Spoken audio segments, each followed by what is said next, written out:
continue Be'ez Hashem our Gavaldiga series on character development and building. Be'ez Hashem, yesterday we started the idea of anger and the idea of working on our character and making ourselves into the best person that we can possibly be. I want to tell you an interesting study that was conducted a number of years ago in the United States of America. They took a bunch of 4-year-old children and they gave each one a marshmallow. And they said to them as follows, listen carefully, it's an amazing study. They said as follows, you can either eat the marshmallow now, or you can wait 20 minutes and eat it, and if you haven't eaten it by then, meaning if you wait 20 minutes, you'll get another one. Okay, that's what they let these are 4-year-old children. Okay, how much do they understand at the age of 4? But obviously something. And they conducted this study. Again, you have a choice. You can either eat it now, or you can wait 20 minutes and you will receive another one. Now, a third of the kids had the marshmallow in front of them 20 minutes later. 2/3, meaning the rest of the children, had already eaten it. They couldn't resist. Now, they did this study and they continued studying these children as they grew up and got older and older. And they followed the progress of these children throughout, preschool and high school and whatever it is. And they basically saw clearly that the third of children that have self-control and they did not have that marshmallow, they waited, even though they were 4 years old at that time, were able to have the most incredible relationships, were able to restrain themselves from other things, and because of that, they were much more successful people. Now, okay, every study has its exceptions to the rule, but that's the general idea. The idea basically is, and we'll have to talk about this Be'ez Hashem in the coming parts, about self-control, and very much applies to what we're discussing, which is particularly the idea of anger. We said yesterday that our main goal is to be in a situation not that we get angry inside but we don't display it on the outside, but rather we don't get angry. Meaning we get to the level where it doesn't bother us. Right? That's the yesod. Now, again, there's also a level of getting angry but not showing it. That's called self-control. But really, the goal of what we would like to get to, and I'm not saying it's an easy goal, and it could take you a lifetime to work on, and every step you get closer to that goal is an incredible accomplishment, is that it doesn't bother you anymore. Now, one of the ways of working that is to give some practical tips, which we will give, but also to realize what anger does and what it can do and how it can destroy people's relationships and destroy all sorts of things in people's lives, which is definitely not kedai. The Gemara tells us, and we quoted this yesterday, that an angry person, every type, whatever this means, every type of Gehenim rules on him, which basically means, in the simple understanding, that if a person cannot control his anger, he ends up in Gehenim. That is the simple pshat. Rabbi Yerucham of the Meir, the Mashkiach of Meir Yeshiva in Poland, once understood the Gemara actually referring to this world. He says a person that has no control over his anger, he's always exploding, he's flying off the handle, he basically has no control over himself, says Rabbi Yerucham, is living hell on earth. He's actually living Gehenim over here. He's completely out of control. He is not a master of his life. He is ruled by everything that happens around him, or something that someone does. And that's a very big thing. If you think about it, what is anger? Anger means that you cannot control your feelings. If someone does something to you, says something to you, or something happens to you that is not within your control, or even if it was within your control but it didn't work out, people get upset, people get angry, and all sorts of things happen over there. If a person realizes what type of life does a person have when he has no control over himself, right? When you have no control over yourself, you just do whatever you feel, whatever happens to you. That means you are not really your own person. You're being controlled by your surroundings, and that's very, very sad, because not all of us are always going to be, in every stage of our lives, in the best possible surroundings. Sometimes we're going to be in surroundings with people that not necessarily are the best sort of people, and if we don't learn to control our own character, we don't learn to control our own personality, then basically what happens is we continue to get worse and worse. And we saw this, by the way, if you remember, we talked about this in Parashas Vayera. The Stipler, the Birchas Peretz, the Stipler writes when the Makkah of Tzefardea, right, the Makkah of the frogs. So famously, the Medrash tells us, right, this is very, very famous, the Medrash says, it wasn't like thousands and millions of frogs descended to Egypt, to Mitzrayim. What actually happened, says the Medrash, according to one opinion, is there was only one frog. And this huge frog shows up in Mitzrayim, and they see it, they're like, hey, what's this doing over here? So they took sticks and started banging it. And every time they banged the frog, thousands and thousands of frogs came out of its mouth, and that filled Mitzrayim. Asks the Stipler the obvious question. If they saw that every time they hit the frog, it started spitting out thousands of frogs, so stop hitting it. And you know what he answered? Anger doesn't work that way. When a person is angry, he doesn't think rationally, he doesn't act rationally, and he could do things that don't even make sense. If you think about for a moment, for a step back, right, the Jews who were there were watching the scene, they were probably laughing away, thinking, oh my gosh, why don't you stop hitting it and then it wouldn't cover the whole Mitzrayim with frogs? But you didn't. Why? Because you're so angry, and you just keep on hitting, and you keep on going. That's the problem with anger. It makes you do things that are not rational, that are not Beseder. The Rambam writes as follows. The Rambam in Hilchas Deis, right? Those of you that have learned Orchos Tzadikim, has a Sharon Kas, also says a similar idea as well. But Abdul Mustama the Makor is the Rambam. The Rambam writes generally that we should always try to get the middle road when it comes to Midas. Right? When it comes, I think we mentioned this at the end of the sheet yesterday. That when it comes to Midas, when it comes to character, we always try to hit the middle line. In other words, not the extreme of this end and not the extreme of that end. But the middle line. That's what we try and do. That's the general rule that the Rambam says in Hilchos Deis. And it's not too far in either direction. However, in the next perek, the Rambam says that when it comes to two character traits, there is no middle ground. You should not take the middle ground. The first one he says is Gaiva.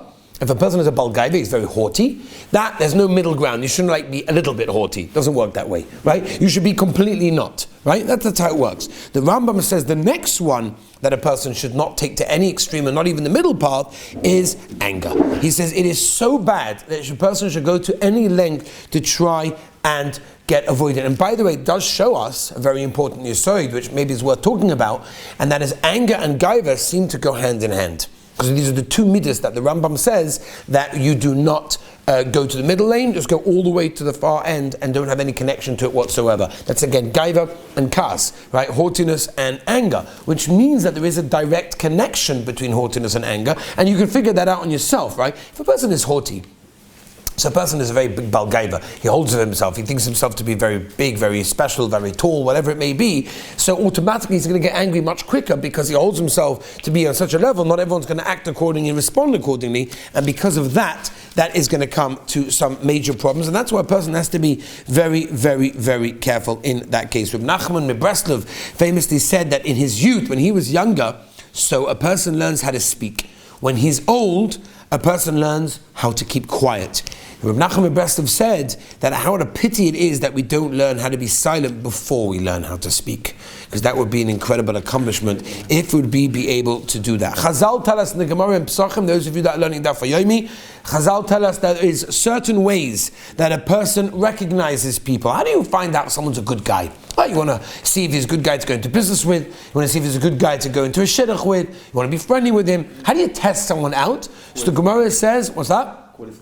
No. The Gemara says there are three things that you do in order to check someone out, and one of them is anger. In other words, see how he acts when he's angry. If when he's angry he goes off the handle, he goes crazy, then you can see that be'etzem that's inside him. You have these people, for example, they're on the basketball court, right? And somebody steps on their toe, and a bad word comes out. And like, oh, the Rebbe's there. He's like, well, Rebbe, I'm really sorry. It just came out. It just came out, right? It's just whatever. The answer is, no, it didn't just come out. It means it was inside in order to come out. If it wasn't inside, it wouldn't come out. So when a person is angry and he acts in ways that he shouldn't, so that shows really that's inside him, that's part of him, and therefore the anger just brings it to the surface. And that's why the Gemara says, how careful a person has to be with those things. The Gemara says another two things. One is his purse, how he spends his money, and the other one is cup. Rameir Shapiro, the Lubliner Rav, famously said his purse, how he spends his money, and his cup, like how he fills his cup, how he drinks, whatever. Different Mefarshim explain that in different ways. So Rameir Shapiro, the Lubliner Rav, explained that Aaron HaKohen could not be examined with the purse and the cup, because at the end of the day, talking about something he learns is talking about drinking, how much he drinks, does he get drunk, how he acts, all these sorts of things. Aaron HaKohen couldn't be examined that way because obviously he was a Kohen and therefore he couldn't drink wine, and everyone received an equal portion of mon. Right, so the only way to examine him was through his anger, which is why Moshe Rabbeinu said to Korach, if you want to go and examine Aaron HaKohen, complain to him, see if you can make him angry, then you will realize how holy he is. So we see the extent of someone's holiness is very much how easily he gets angered and how he acts when he becomes angry, which is very, very, very incredible. Let me tell you something also that Reb Chaim Shmulevitz put down about the Indian of anger. There is a Medrash in Vayikra Rabbah, Perek Gimel. The Medrash I want to read to you says like this: Omer Rav Huna, b'shloisha mekomis kois Moshe Rabbeinu. There are 3 times that Moshe Rabbeinu got angry. V'nis almo mimenu halacha, and he forgot a halacha. It was withholden from him. Ve'elohen b'Shabbos, or b'klima tochos, or b'oinon. Now, in each of these 3 instances, Moshe Rabbeinu's anger was totally justified. Let's go through them. Okay. Number 1, Klal Yisrael were given the mon on the condition they don't put anything aside for the next day. Whatever you get, you eat that day. Dosan and Aviron came along and they purposely set aside mon for the next day, and Moshe Rabbeinu acted anger in that case. Now again, that was justified. He told them not to do that. Okay, he was trying to teach Klal Yisrael a lesson. They messed around. That was a problem. Example number 2. During the Mulchama against Midian, Moshe Rabbeinu's anger was also justified. The whole reason that Klal Yisrael waged war against Midian was because that Midian sent their daughters to entice Klal Yisrael and do Averas, right? And yet Klal Yisrael left the women of Midian unharmed, and therefore Moshe's anger was totally justified. Again, he was showing them a lesson. And number 3 was the 3rd incident where Moshe Rabbeinu was very upset with Aaron for deciding on his own about the korban, and he was correct in that case. So we can see that Moshe Rabbeinu was actually affected, because the Chazal tell us that he forgot the halacha 3 times in these 3 cases. But yet, like Reb Chaim Shmulevitz says, in all of the 3 cases that Moshe Rabbeinu got upset and got angry, it was totally justified. What do you see from there, says Reb Chaim Shmulevitz, that at the end of the day, even if your anger is totally justified and you're correct in getting angry, if such a case exists, which I see it does, but in a very rare case, so then you'll still be punished. And everything that it says about someone who's getting angry will actually be included in that case. Okay, and that's why a person has to be very, very careful. I want to tell you a Sefer Hasidim. The Sefer Hasidim writes, and he talks about how controlling yourself from anger, and we'll try to, in Hashem, maybe tomorrow we'll go through some practical tips. But what does it mean if you control your anger? What do you gain by that? So listen to this incredible Sefer Hasidim. It's actually quite famous, but if you've never heard of it, I think it's Kedai, and if you have, then it's good Chazar. He talks about a son who was very, very respectful to his father, and on his deathbed, when his father was about to leave this world, he said, "My dear son, you did such incredible kibbud of, you honored me when I was alive, that's amazing. I want you to honor me after I die. And I give you a tziva, I command you, that you should never be overcome by anger. Every time you get angry, hold it overnight. Just wait to act upon your anger, if you do get angry, till the following night. That's my tzivoy, that is my message, that's my command." Right? The father passed away, and the son, because the father was no longer there to support the family, had to go and support the family. So he had to go traveling, right, in order to support his mother and the rest of the mishpacha. So he was forced to go on a very, very, very long journey, which basically took him 10 years. Until he was able to return to his place. The Sefer Hasidim relates to us, it took him 10 years in those days, whatever it was. Now, he didn't know that his own wife, who he had left behind in order to support her, plus his mother, plus everyone else in the family, was actually expecting at the time. Meaning when he left, she was actually expecting a child, and he didn't know that. And he had left, and it's been 10 years, okay? Now after all these years, he comes home, unannounced, because obviously there was no way of, telling anyone that you were about to arrive in those time, and he was very excited to see his wife. He hadn't seen her for 10 years, and to see how the house is looking, whatever it is. And as he comes over to the house, he sees in the window his wife hugging a man, and he's like, "What? This is what? He takes his knife. He says, "I'm going to kill her. I'm going to kill her. How could you do this to me? I live for 10 years, and this is what she does." And he says, "No, 1 minute. My father told me that I have to wait till the next day."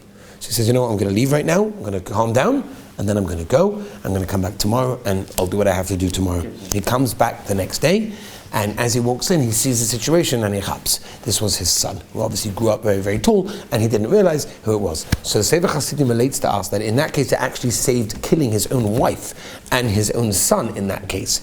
Anger can do terrible, terrible things. One of the most practical eitzes that a person can have to calm down his anger is basically to wait. In other words, okay, I'll get angry, but soon.